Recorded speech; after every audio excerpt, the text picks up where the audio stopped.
All right, future Coffins, welcome to the show. How are you? I'm doing well. Thank you for having me. Absolutely. Thanks for being on. So, we talked a little bit before we got started.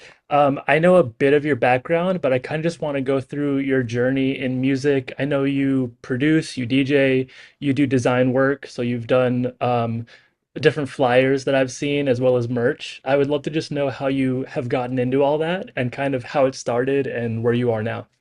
Sure. So I first got my foot in the door with design stuff when I was in high school. Um, Really, I was dabbling around in middle school on some free websites adjacent to Canva. Um, but I got really involved in the Adobe Suite in high school, and it was just for my love of local music, really, like doing shirt designs and flyer designs for local bands. Primarily hardcore shows and emo stuff because that's just what I was into when I was that age.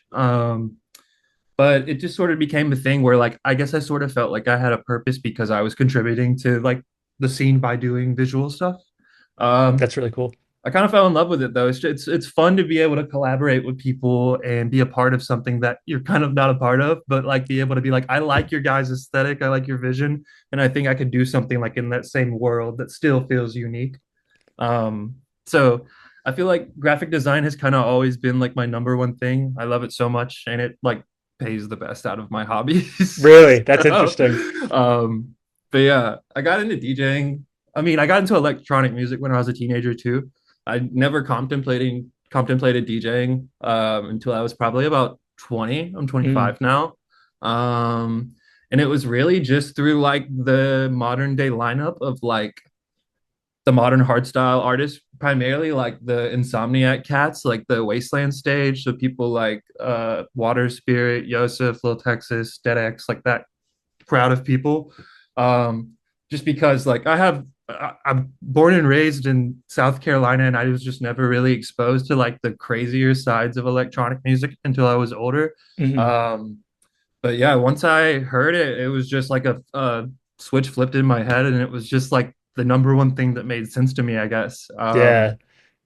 But that's the great thing I think about electronic music is just the more you're into it, the more you're gonna just fall in love with another part of it, and it just keeps going and going and going. It's like a rabbit hole for sure. Like there's just more stuff to learn.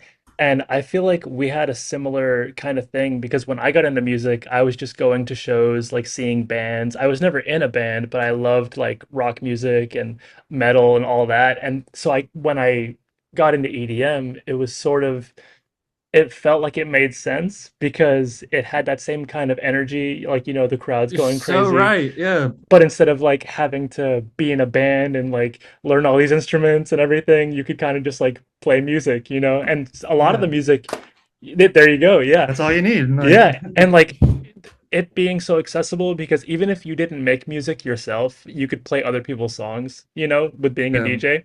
So it's really interesting that way.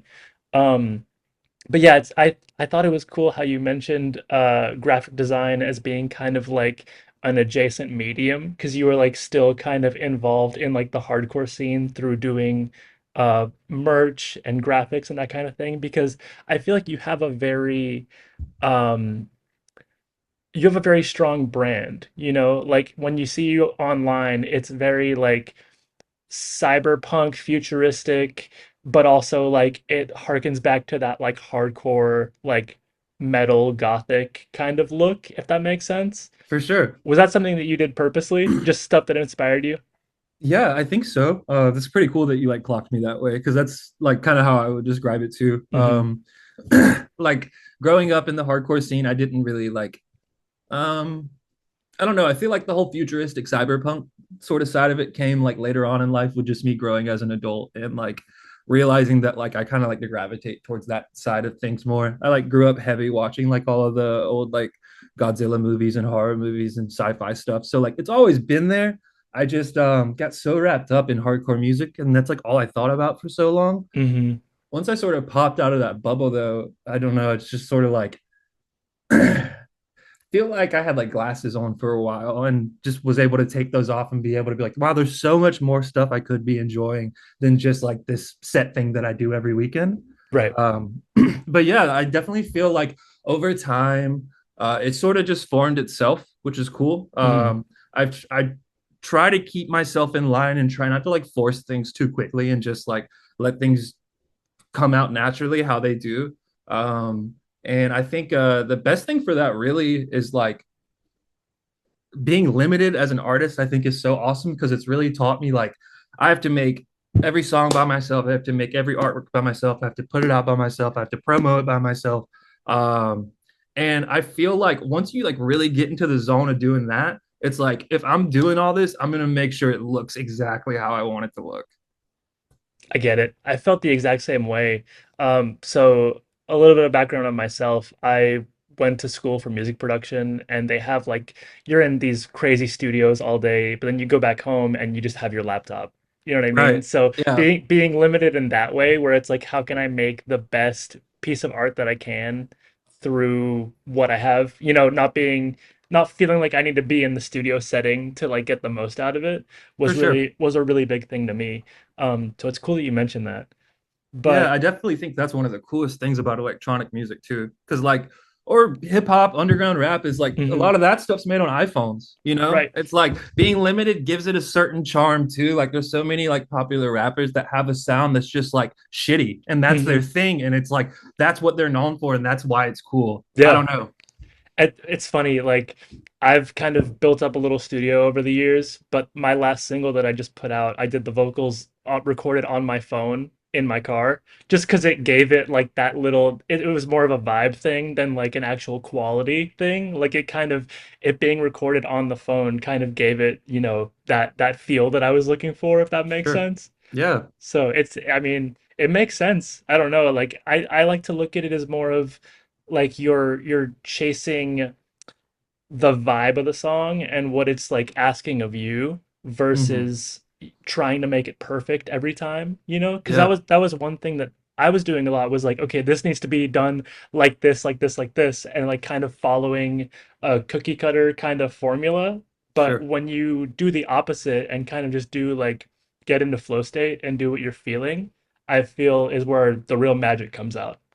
For sure. I think that's where like you find your sound as an artist because Hmm. when you when you are limited and you're not trying to make it perfect to match this other artist sound that you think is cool and you're able to pull inspiration. So like myself, I obviously can quote like heavy music is like the other inspiration that I'm going to pull from typically. But I think that's what makes artists unique and makes, me want to check out other people when it's like, oh, this old Midwest emo artist makes like, I don't know, country music now. It's like, what does that sound like? You Right, know? right. So I don't know. I think that's what makes like my favorite artist is just like what is this person into? Like, are they just into hardstyle? Are they just into dubstep? Or are they like into this and that and that and that? That's going to make all of their music so much more cool, you know? Absolutely. And like in my journey personally, like I started making a lot of house music, but then I kind of got bored of that and went into like faster BPM. So I started Sure, doing like techno and like bouncy trance kind of stuff. And now I'm kind of going more towards like dubstep and fusing both of those things together. Cause like you can do like halftime drums and then go like 4 sure. 4. Yeah. And I mean, it's just like it just for me, I love the energy of DJing and seeing people's reactions and just like Hmm. dropping something crazy and everybody freaking out. Like I love that. So I'm kind of like chasing what's going to make that happen on the dance floor? Sure. Yeah, for sure. Um and to that point, do you think that you DJing influences your music or the other way around? Oh man, that's a good question. Wow. I think probably, yeah, DJing probably changes there's been plenty of times where like I've played out like a work in progress that I really liked. And it was just like, not that I'm expecting people to freak out, but it didn't get the reaction I hoped for in my head. And Hmm. then I played some other thing that I made in 5 minutes and like it makes the whole room move. And it's just like, I feel like, being able to play stuff out live before you're actually going to release it is so nice. It's so nice to be able to like sort of do that little baby litmus test and just be able to like survey a crowd. Um, but yeah, that's interesting. I don't know, but probably because I feel like all the time too with DJing being a hobby and not a hobby, a job, Hmm. whatever you want to call it. Sometimes I still feel like this might be a hot take. Okay. Um, sometimes I feel like the act of DJing feels like it's like 10 years behind, especially with like USBs. Like the Yeah. fact that I can't, I don't know, I don't want to sound entitled, but the fact that I can't press a button on my phone and load a song onto a USB is crazy to me. Like it's 2026. There's so like AI's taking over the world apparently. Like, and Yep. I have to like go home and plug in my USB to a computer and use this software that hates me, and half of my songs aren't going to still work. Like, so it's one of those things where I feel like whenever I'm DJing, I'm always thinking, damn, I wish I would have added this and this and this and this, Hmm. but you never know what that crowd's going to like. Because if you're playing a techno show and I throw in a dubstep song and the room loses their shit, I'm going to think, damn, I wish I had like two or three more of those. Right. So yeah, I think definitely learning from the crowd is important, but also not like 100% listening to those reactions and still going like with what you want to make, I think. Absolutely. Following your gut, because at the end of the day, you are the artist. You know what I Yeah, mean? So like you got to kind of I don't know. I'm kind of in the mindset of subverting expectation right now with my music. Like I want you to think that like one thing is coming and then it completely like 180s and does something different. Because that's I awesome. those are the moments in my sets that I think like maybe make people freak out. You know what I mean? So like Yeah. I'm trying to make that happen. You brought up AI.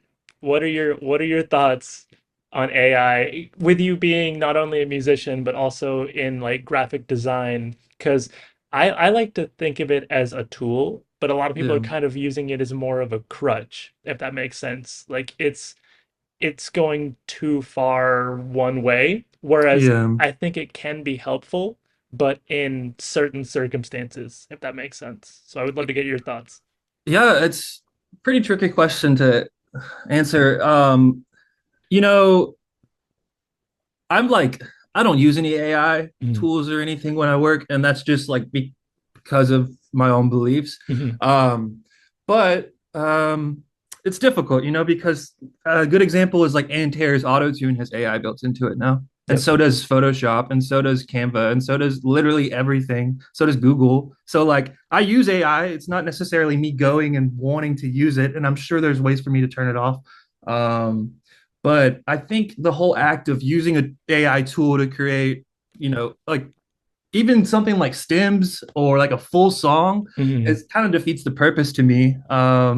And I feel like, you know, we just it's like an easy way to click print on music now, which is disappointing, especially when you have tracks like that I Run song that blew up Mhm. so big, and then everyone was just like so outraged that it was AI vocals.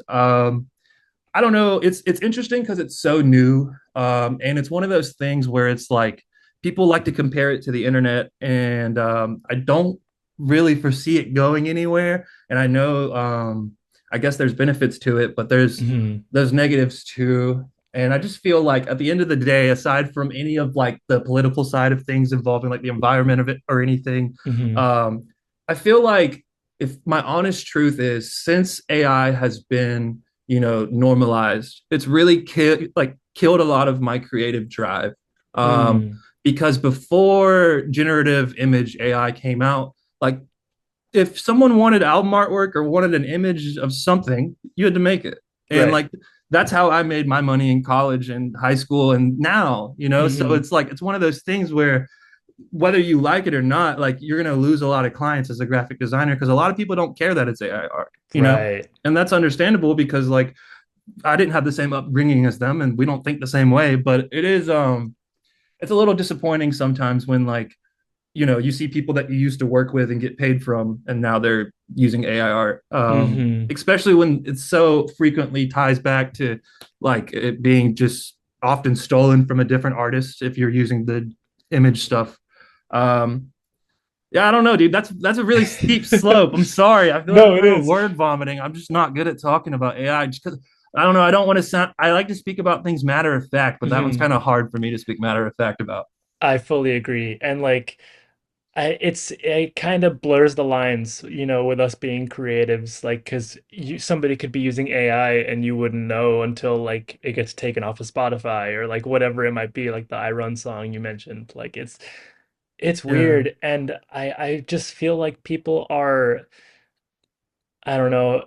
I understand AI music, but and people are scared that like, oh, it's gonna take people's jobs, and that's totally valid, because a lot of jobs can be displaced by it since they can do stuff so quickly. Sure. But it's only as good as what people feed it. Like you said, it's kind of generating stuff based off of what's already out there. Yeah. And I don't know. I don't know where it's gonna go. Eh, It's a little scary to think about. The scariest thing for AI with me is deep fakes. I don't want to put yeah. my face on the internet no more. Like that's yeah, this is yeah, I don't know. I think about that a lot. And it's hmm just like how long this is completely side note, but like how long before we're unable to believe any video we see, you Right. know? Like Right. 10 years? I don't Yeah. know. Because that's already going on, like on Instagram, like deepfake stuff and just all these AI reels that are looking really good that didn't Mm-hmm. look good 5 years ago. Like, you could tell it Mm-mm. was AI, but it's getting to a point where like it's just so good now that like, Yeah. but in terms of like music and being content creators, as much as I hate that term, uh, AI, I see the point. I see that it can do it. It could replace artists, but I don't think it's going to replace that human touch that No. people bring to the art. That is why I think art is appreciated. Like, Yeah.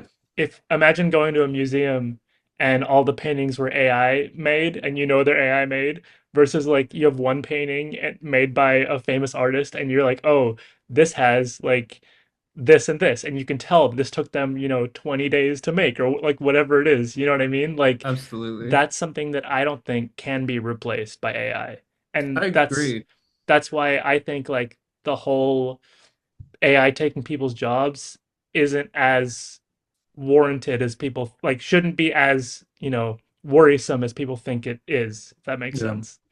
Yeah, I think people desire to like imperfect music, like Mm. especially in EDM. I think a good example of that is like Ba hmm or I don't know who's somebody else. Like out of key like plucks and stuff, and a lot of like future rhythm. Leo hmm Tricks, I think, is a good example. hmm Like there is such a undescribable sound that is kind of like there'll be parts when they're out of key or parts where stuff's just out of time, and that's kind of what makes it human and makes it like makes you want to connect with it.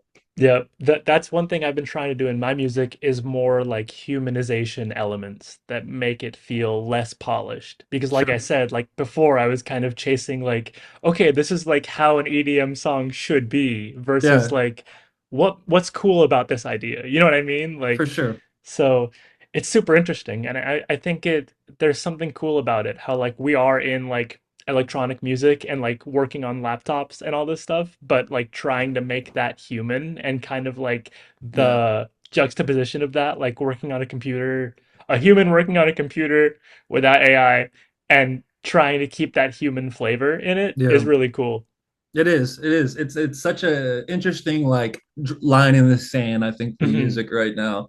Um, but I mean, only time's gonna tell how people, I'm not gonna change anything about it. So it's Yeah. the only time's gonna tell how people adapt with it. And I'm just gonna keep on doing what I do. And I just hope that you know, like to sort of circle back to what I was saying, maybe I don't think I elaborated on it enough really, but like I don't know. It's strange because like the whole idea. I don't know. I guess it's just there was never something like that before. Mhm. Um, I was just watching the HBO Chernobyl series, and there's a scientist there talking to this military guy, and he just kept reiterating, "I cannot stress to you, no one has ever dealt with this before," Mm. and that really resonated with me. And I like this is not comparable at all, but it's one of those things where it's like I've never had to have that thought in my head before. So I feel Yeah. like I'm still learning like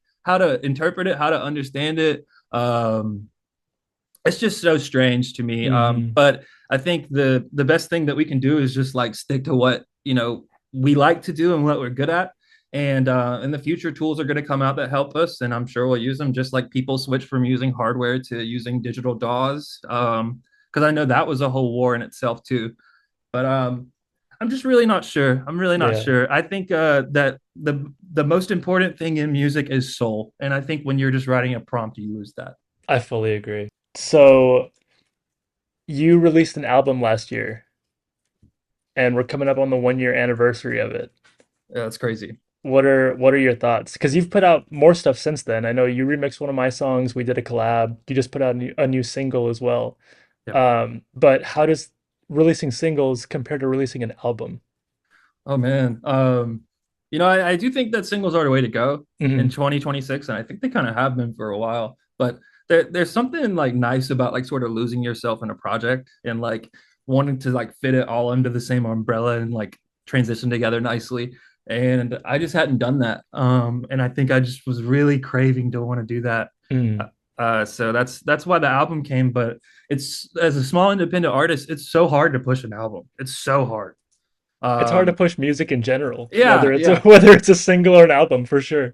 yeah. But one song versus like 8 or 9 songs, it's truly a mission. And um, I spent so much time on that project, and I'm really proud of it. But Mhm. I truly do not see myself doing an album for a long time again, just because like I could have spaced out all of those tracks and had so many singles ready to go.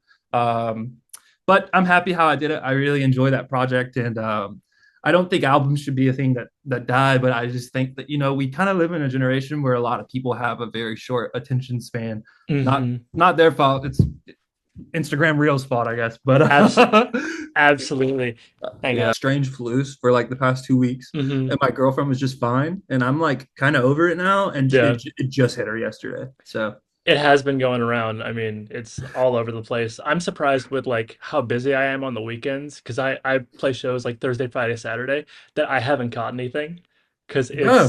it's I'm around so many people Oh and like my shows like I love having people on stage and like yeah, just being all over the place. So like it's like there's no personal space really. You know what I mean? Like it's like a yeah, boiler room every night, which is cool, but it's like cool.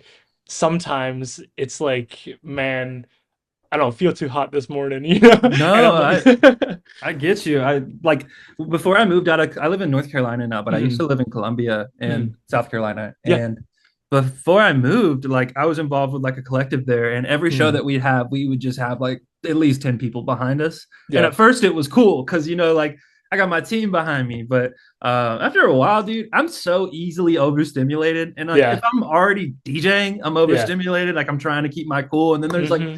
10 people behind me like shaking me and shit. It sometimes was hard to, yeah, I I don't know. get it. That's I've definitely been there for sure. yeah. Sometimes it's hard to just like lock in and forget that there's hands all over you. Yeah, no, for sure. So you mentioned you're in North Carolina now. You were in Columbia. I think we linked up because you played Hidden City. Yeah. I think that's when I first like saw your name and then I followed you and we kind of got closer since then. Um, what was that like? Because I know you did Hidden City and then you did Breakaway Carolina as well, right? Yeah. Hidden City was like the first, I guess, festival that I ever did. It was the first thing that like felt real to me, Hmm. which was cool because it was in the city that I went to college in, that I had lived in for 4 years, and like Shaq played it, so that was cool. Yeah. Um, that was a really cool experience, though. It wasn't obviously like the biggest music festival in the world, but it was super cool to be able to like get my hands involved in something that felt like something, not just something that Hmm. you know I put together or I helped put together, because that's kind of like being a DIY artist, so much of it is, you're booking yourself and you're the person having to talk to the club or the venue and helping pay out the other artist and having to cut yourself short. So, like, the first time that I ever got to do something where I just show up and played, I Hmm. was so happy. I was so excited. And that's kind of like where I'm at now. I'm like, I'll do a show, but I have no involvement in the show except for playing my set. Right. Yeah, like that's kind of where I've been. Like I've done all my bookings for the past like 8 years now, and then I passed it off to an agent for a little bit, and they got me some stuff, but really like I got the most momentum when I was doing it myself, so I kind of went back to that recently. But I'm at the point where like I'm able. I do some production shows where we bring like an LED wall, like lasers and lights and all that sometimes, but it's Yeah. like a handful of dates out of the year. Like all the other ones, I show up with a USB, everything's already there, set up. You can just play your set and get out of there, which is great. It's the Um, best. It's the best instrument ever for sure, for in my sure. pocket. and then from a USB, it's going to turn into just telling your phone, and your phone will automatically be able to like load it onto the CDJ. Who? How don't we have that, bruh? I'm just like that. Doesn't seem like too big of an ask. We have like cloud file sharing Hmm. with every other electronic device that we have. I Yeah. don't know. Well, like some of the record box control, or some of the, what is it now? Not Pioneer, Alpha Theta controllers now can do like Bluetooth to your phone, where you can hook up Mm, like Beatport or like SoundCloud, but then that's you're cool. like at the mercy of the venue Wi-Fi. And like I don't want to be Yeah. streaming music on Wi-Fi. Like No, I my don't I song buffering. yeah, yeah. You get an ad like Yeah. No, that's uh, I'm very curious to see like I don't know, I'm not like a huge gear nerd, so I'm not mhm, too knowledgeable on all the bits and bobs when it comes to DJing gear, but I don't know. I have used 3000s, a handful of times, mhm. but I really do feel like a lot of the times when I'm using even like, very expensive controllers, I'm like, this feels like it's about 10 years old. Yeah. And I've felt that way since I got into DJing. Like, Hmm. you go spend $2,000 on a board and it's like, man, these knobs don't even feel good. And I Yeah. still have to connect my laptop to it. Yeah. So I don't It's know. it's funny you mentioned that. So I had a set of 3000s that we would like rent out, and I would use it for our events and that kind of thing. I recently just bought an FLX4, which is like the Nice. cheapest board that you can get, and I sold my 3000s. And the FLX4 is only here so that I can do mixes from home and like post them on SoundCloud. Like I'm not gonna do anything serious with it, Yeah. but like it's so funny going from like one extreme to the other. Yeah, it's a But yeah, but I feel like it all does the same stuff, it does. more or less. Um, well, that's cool. I mean, what do you think about going from Columbia to North Carolina now? How does the nightlife change? Because I know like Charlotte has a bunch of great venues for music. Yeah. I kind of got burned out pretty hard like right Mm, before I left Columbia. So I haven't been venturing around too much. mm, I know that there is a way bigger EDM scene here than there was in Columbia. mm. But I know the nightlife here is super cool and there's a lot more people. I'm supposed to be getting involved with that next month, but I can't really speak on it yet. But I'm excited Okay. to sort of like um be able to meet people because I've just been spending a lot of time in my house. But me and my girlfriend just got a place, and it's like the first time we've had like a really nice place of our own. So we've kind of just been homebodies. Yeah.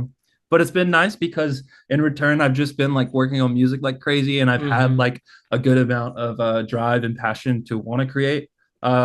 But Columbia was interesting because it's Columbia's electronic music scene is super DIY. Hmm. Like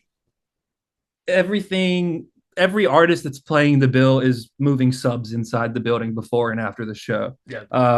And I think with a formula like that, it rocks. It shows you that the people around you are in it for the right reasons and they're willing to break their backs along with you, which is Hmm. cool. But after a while, bro, like your back hurts. Believe me, I get it. You know, I understand. yeah. So I just, I don't know. It was an awesome scene. It was super. I'm lucky to have met people there and been able to play shows there. Mhm. But it kind of just felt after a while like I was still going to the same shows I was going to when I was Hmm. 15, if Yeah. that makes sense. No, I get that. I'm still in Colombia. I play there like once a month. And it's cool.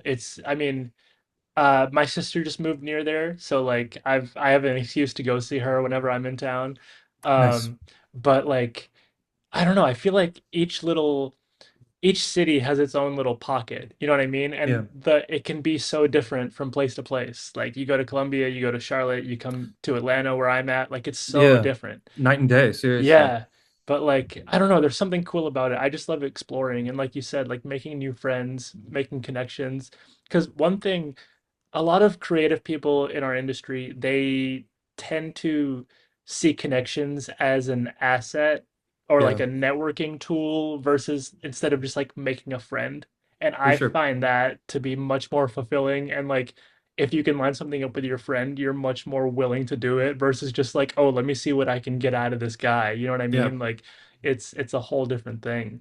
Um, absolutely. There's so much of that in electronic music. I mean, every music, but Everywhere. I definitely feel that. Yeah. On that note, like Where do where do you see yourself going with music, or just creativity, art in general? What does success look like to you? Where would you like to take the Future Coffins project in the future? No pun intended. um, wow. Okay, so disclaimer, I don't want any of this to sound braggadocious, but that goes without saying, I guess. I really don't know, man. It's Mm, one of those things where I've been like a pretty negative person in my head my whole life. And mm, I'm at a stage now where I'm like, I have to kill that. I have to reinforce positive thoughts in my head. I have to tell myself that I'm capable and that I'm claiming this energy when good stuff happens to me. And when I get that cool message, I have to tell myself I deserve this. mm-hmm, Um, and I think, this is just a journey, and I really have no idea where it's going to take me. But I'm really grateful that been able to meet so many cool people already. Um, like you're a great example. Water Spirit is a great example. That was like the artist that really made me fall in love with like hardcore, and mm-hmm. like it's just being able to call these people friends is like the most fulfilling thing of it all. I think. Yeah, Water Spirit's sick. I love her so Shout out much. Water Spirit. Ultimate shout out, Water Spirit. Yeah, I don't know. In an ideal world, I just like to live a comfortable life where I can do the things that I enjoy that don't feel Hmm. like work to me and be able to make a living off of that. I think that's what success looks like for me, whether it be music or design or Hmm. whatever creative avenue, as long as I'm enjoying myself. I completely echo that. Just whatever doesn't feel like work, Yeah, just being able to wake up, make your own schedule, do what you love every day. It's great. I absolutely. mean, And you can't go ahead. oh no, I'm sorry. I was gonna say, I mean, I dream about playing like giant stages for sure, Hmm. but I think being humble and like realistic with myself is important. Not like nixing that out of the equation, but just taking everything step by step, I guess. One thing that you mentioned, I mean, besides the whole like I deserve, to be proud of myself and be happy, the whole like positivity thing on top of that is also just enjoying the journey. Because like at the end of the day, you don't know what's going to happen tomorrow. You don't know where it's going to go. We could want to take it, as far as possible. We don't know where the end goal is. We're just, enjoying it every day because we get to Yeah, do another day of art. That's how I like to absolutely. see it. Yeah. At the end of the day, like I've spent the past, excuse me, Mm, at the end of the day, I've spent the last 10 years of my life like fully enthralled by electronic music, and like I have no regrets. It's like brought me new people. It's taught me how to deal with my emotions properly. And this is from music that normally doesn't have words in it, you know? No, so it's just like the most magical thing to me. And hmm. I'm very grateful that I was able to find something that like was so easy for me to instantly resonate with and connect with and like listen to when I'm happy or sad or mad, and like it always helped, and like that hasn't changed. So yeah, I definitely agree with you. Like the journey here has been awesome, and I'm just super grateful that like I fell down this pipeline, I guess. For sure. Oh, I think that's a great way to end it on. That's a great note. Thank you for doing this. I really appreciate it. I think it's been a great conversation. Thank you, Rafi. Where can people check you out? You can visit my website, futurecoffins.net. It has everything about me on there. I have music on every streaming service under the names Future Coffins, and my Instagram is at Future Coffins. That's pretty much the only social media I use. Perfect. Awesome. Against my will. Hey, it is what it is. It's Yeah, 2026, it is what it is, man. Well, again, thank you so much. I really appreciate your time, and we'll have to do this again soon for sure. Absolutely. Thank you so much, Rafi. I appreciate you. Absolutely.